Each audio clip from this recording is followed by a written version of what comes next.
And now that takes us to the next animation, which we have to call stop motion animation.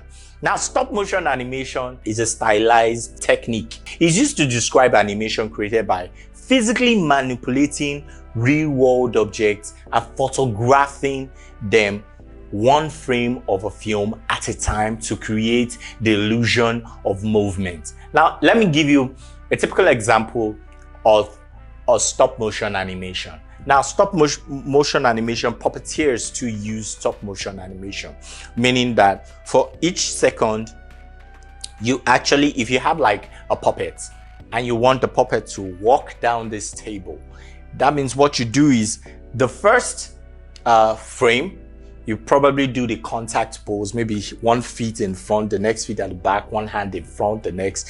Then you record that. The next frame, you do another step, maybe the second leg is moving to where the first leg is. You record that, you go to another point where you do the same thing, and you keep on trying to create a walk cycle. Now, the point whereby you're doing or carrying out this process is called stop motion animation. And if you don't want to do puppeteering, you can also use it in photography.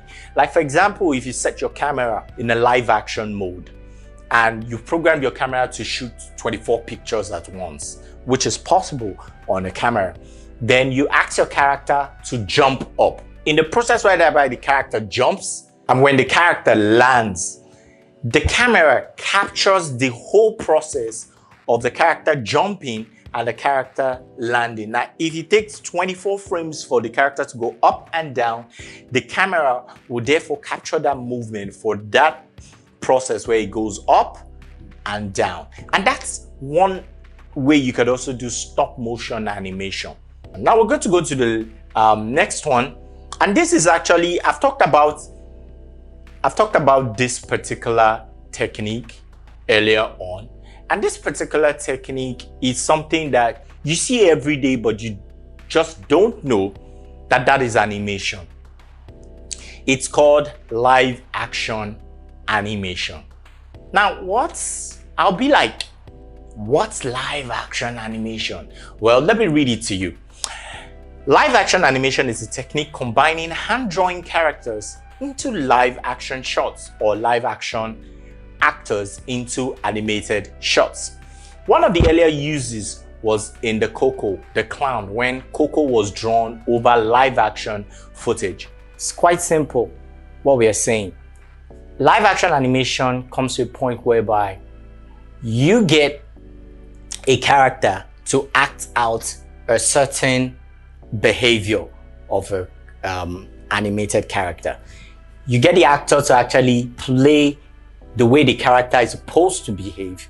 Then we now come to the point by using the manipulation to actually manipulate that character to act exactly the same way the actors act. Back in those days when Walt Disney would do it, Walt Disney would basically draw them out. And it's actually something we call today the onion skin, whereby it's like a transparent sheet, whereby when you draw something here and you put another sheet on top, that sheet shows you the previous drawing. So when you're going to draw the next frame, you know how the previous drawing is like, and you know how you're going to draw the next one. But these days, there are other means whereby they do this. And because technology has made things so easy, in movies, they now like create the same actions.